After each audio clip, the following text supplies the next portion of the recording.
The United States Navy is about to break its own federal law. In the spring of 2026, the oldest carrier in American history, the USS Nimitz, is sailing on her final voyage to the scrapyard. Her replacement, the USS John F. Kennedy, was supposed to take her spot in 2025. She's now pushed to March 2027.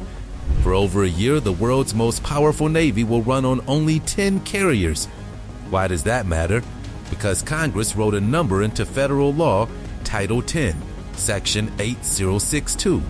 Not 10, not 12, exactly 11. Today, you'll see why that one digit holds the world together.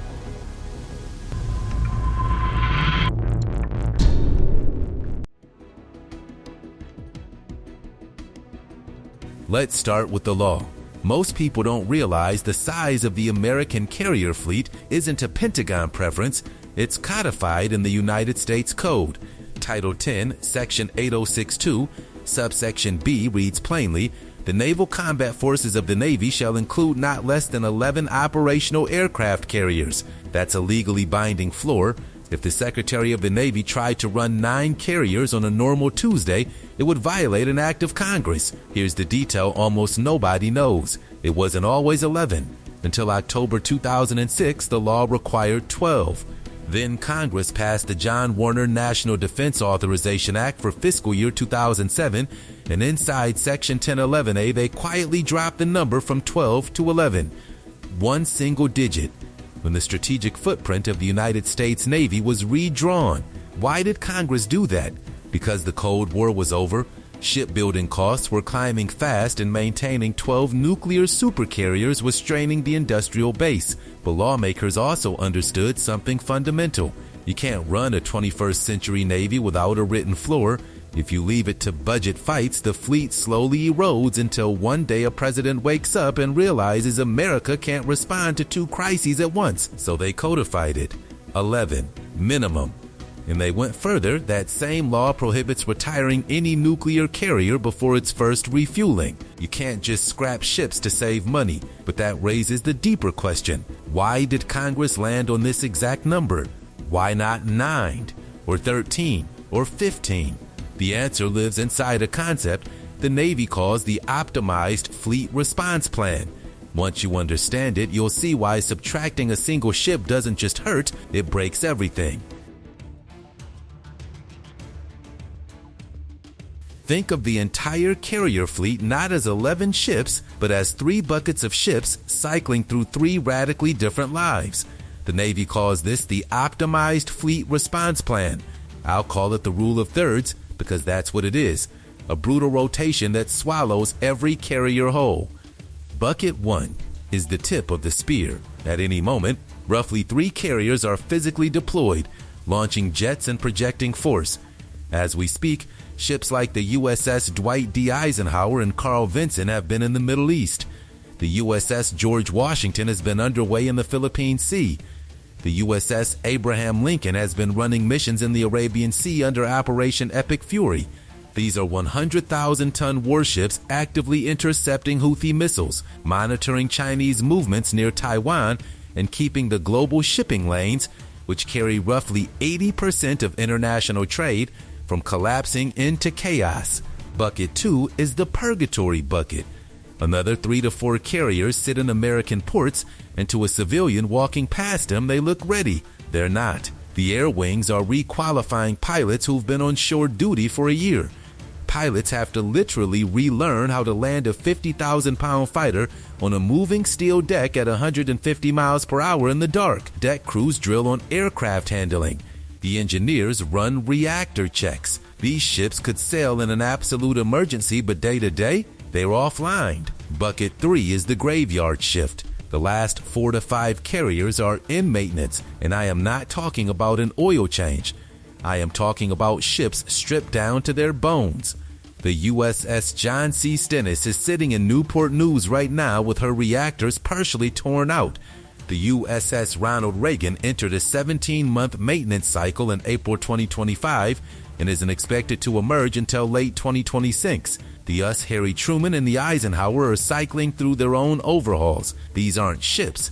They're floating construction sites with most of the crew reassigned. Now do the math. 3 deployed, plus 3 to 4 training, plus 4 to 5 in maintenance. Add them up, you get 11. That's not a coincidence. That's why 11 is the legal minimum. Every bucket has to be filled, because the moment you remove a ship from one, the whole system compensates somewhere else. And that compensation always lands on the same target, the crew. The 11th carrier isn't a luxury. It's the only insurance policy America has. Without it, the Navy has 0 merging, 1 unexpected shaft failure, 1 engine room fire, 1 missile strike on a deployed ship, and there's nobody to swap in. France feels this pain every 7 years. Their single carrier, the Charles de Gaulle, goes completely offline for 18 months of overhaul, and for that stretch, France has 0 ability to project carrier power. 0. The United Kingdom has 2, but in 2022, when HMS Prince of Wales broke a propeller shaft and her sister was in port, the Royal Navy, the historic rulers of the waves, had effectively no carrier capability for weeks. America can't afford that. To keep 3 ships watching the world, you need 8 more backing them up. But what happens if you ignore the math? The United States already tried it, and the consequences became a cautionary tale. December 1st, 2012. The Navy inactivated the USS Enterprise, the first nuclear carrier ever built, commissioned in 1961. Retiring her was the right call.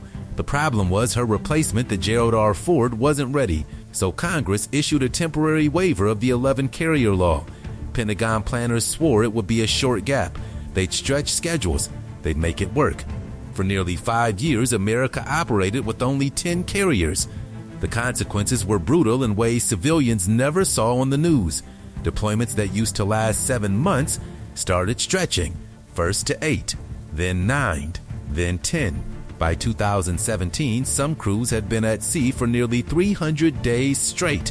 To understand what that does to a human being, picture where they actually live.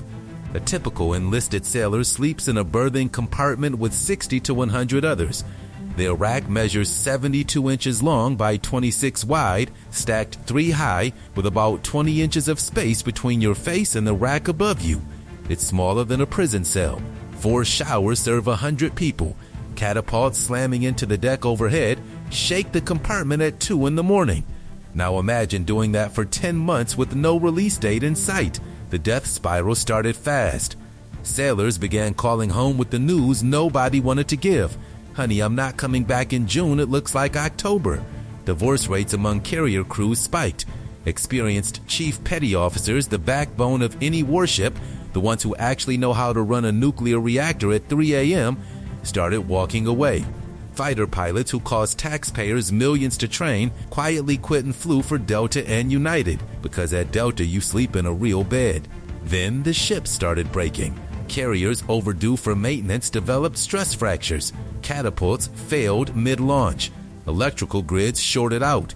When those worn-out ships finally limped home, a 6-month overhaul became 10 months. And that's when the gaps appeared. For weeks at a time in 2015, there was no U.S. carrier in the Persian Gulf. The Mediterranean sat empty.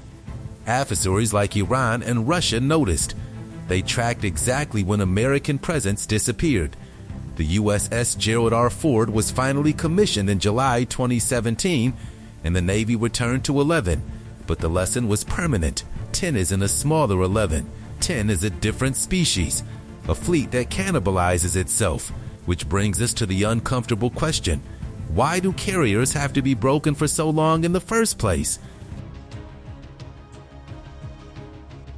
To understand why 4 or 5 carriers are always out of action, you have to understand the single most expensive and complicated pit stop in human history. It's called Refueling and Complex Overhaul, RCOH for short, and every Nimitz-class carrier goes through it once in its life. At the 25-year mark, here's what's happening. A Nimitz carrier runs on 2 A4W nuclear reactors. These are marvels of American engineering. They can run for over 20 years on a single fuel load, but nothing lasts forever. Around the 25-year mark, the fuel is exhausted and the reactor cores have to be replaced. You cannot drive a 100,000-ton nuclear warship to a gas station. The reactor compartments are buried deep inside a ship that was built from the keel up as one continuous welded structure. So, the Navy does the unthinkable. They take the carrier to Newport News, Virginia, the only shipyard in America capable of this work, drain 100 million gallons of water from the dry dock, and begin surgery on a skyscraper-sized patient. Workers slice through the hole to reach the reactor compartments. They pull out spent nuclear cores. They insert new ones. While the ship is opened up, they replace miles of cabling, swap out every radar, modernize the combat systems, install new computers, and resurface the flight deck. This process takes 4 years minimum. You cannot speed it up. Why? Because you're dealing with radioactive material. One rush decision, one mismanaged cut, doesn't just mean a delay, it means a potential nuclear incident. You also can't just hire more people. These aren't ordinary construction crews. They're nuclear certified craftsmen with specialized training that takes years to acquire. Newport News is currently trying to hire 16,000 more skilled workers by the mid-2030s, and they're struggling to find them fast enough. Here's the current reality. The USS John C. Stennis entered RCOH in 2021. Work was originally supposed to finish by August 2025. Because of pandemic disruptions and unexpected damage, she's now not returning until October 2026, a 5.5-year overhaul, 14 months late. That's one $13 billion asset sitting motionless for over 5 years. And this happens to every single nuclear carrier. Across her 50-year service life, a Nimitz-class ship spends roughly 15% of her existence completely offline in RCOH, plus additional maintenance periods on top, which means even if you have 11 on paper, you really only have about 10 functional ones on any given day. And as we just saw, 10 is not enough. So the obvious solution is to just build more. Build 12. Build 13. There's only one problem. America physically can't.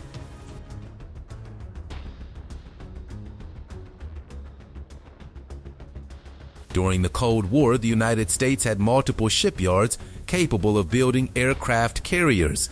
New York, Philadelphia, Brooklyn. Today, there is exactly one. Huntington Ingalls Industries Newport News Shipbuilding on the James River in Virginia. That single facility is the only spot on Earth with a dry dock big enough, a workforce skilled enough, and the nuclear certifications needed to build a modern American supercarrier.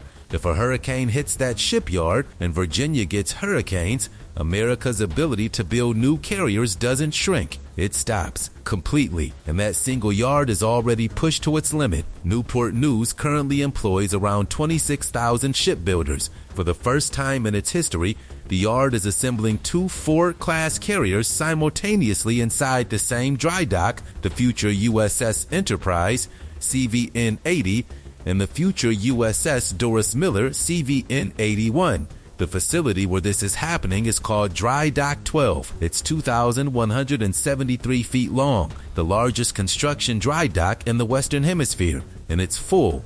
Building one of these ships takes close to a decade. The USS John F. Kennedy was laid down in 2015, launched in 2019, and her delivery has now slipped to March 2027, a 12-year journey to produce one ship. The Enterprise won't arrive until 2029 or 2030. Doris Miller, not until 2032. The next 2 carriers after those, CVN-82 and CVN-83, are currently projected for delivery in 2040 and 2043. Listen those years again, 2040, 2043. Even if Congress wrote a blank check today for a 12th carrier, it wouldn't enter service until the late 2030s at the earliest. America isn't building fast enough to grow the fleet. We're barely building fast enough to stay at 11. Now, layer the cost on top. A single Ford-class carrier costs approximately $13 billion to build, but a carrier never sails alone. It travels as a strike group, the carrier, 2 or 3 destroyers, a cruiser, an attack submarine, and supply ships. Add the aircraft, an F-35C Lightning II costs around $100 million per copy, and a full air wing is billions. All in, adding one complete new carrier strike group costs roughly $50 billion up front. That number is larger than the entire annual GDP of countries like Jordan or Tunisia. In an era of budget fights and inflation, 11 isn't a floor we choose. It's the ceiling the system can support. And all this would already be hard enough if America were the only country playing this game. It isn't.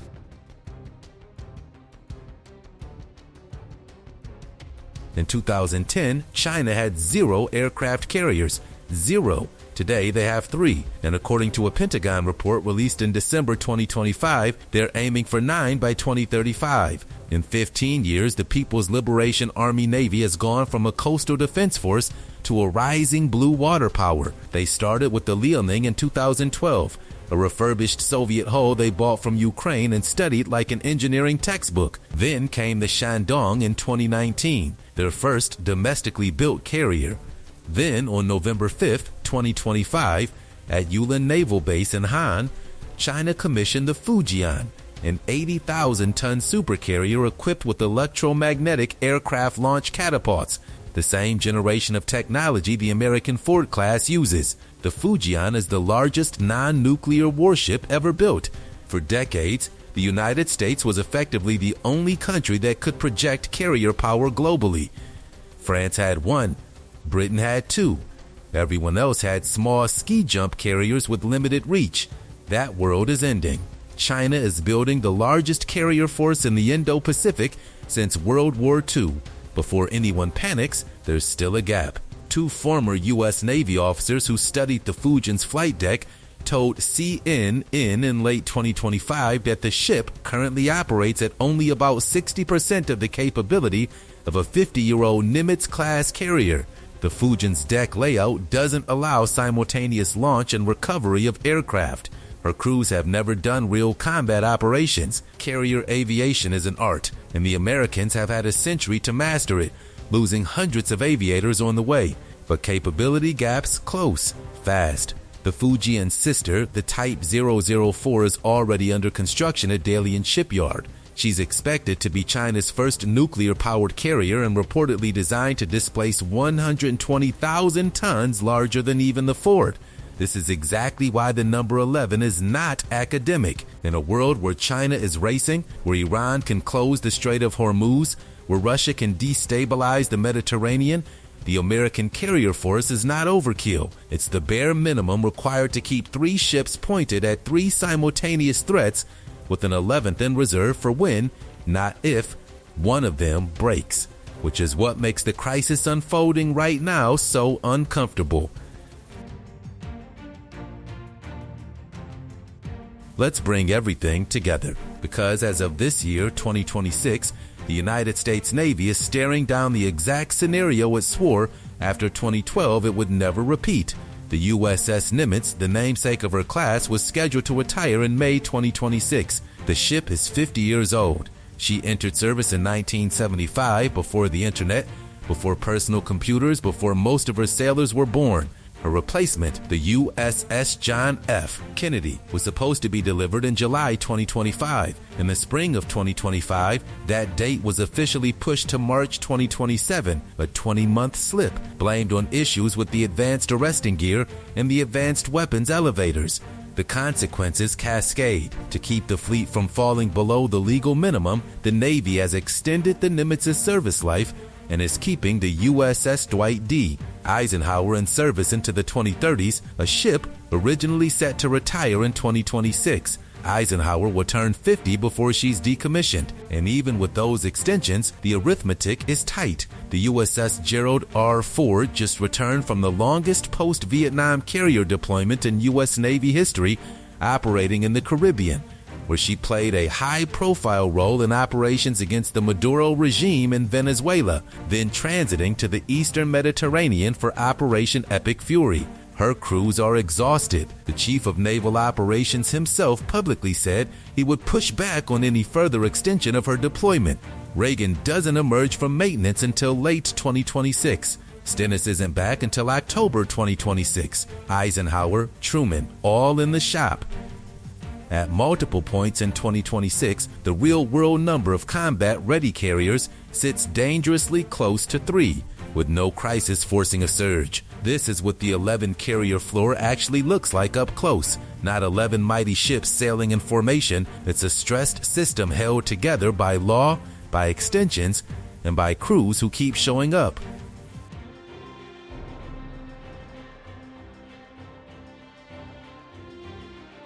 So why does the United States Navy have exactly 11 aircraft carriers? Not 10, not 12. Because 11 is the number Congress wrote into federal law after watching the fleet nearly break itself in the 2010s. Because dropping to 10 turned deployments into endurance tests and sailors into strangers to their own children. Because America has exactly one shipyard, 26,000 builders, one dry dock 12, and that system can't physically push past 11 on a 10-year build clock. 11 isn't ambition. It isn't excess. It's the compromise between what strategy demands and what reality allows. The next time you see an aircraft carrier on the news, launching jets over the Red Sea, cruising the Taiwan Strait, returning home to Norfolk after 9 months at sea, remember what you're actually looking at. You're looking at one of only 3 ships truly ready to fight on this exact day. You're looking at the final product of a 10-year build, a 4-year refueling, a legally mandated floor, and a crew sleeping in 72-inch racks so the sea lanes stay open. That is how thin the margin is. That is why the number 11 matters. If this breakdown opened your eyes to the hidden math of American sea power, hit the like button, subscribe, and drop the word 11 in the comments. Until next time, stay sharp.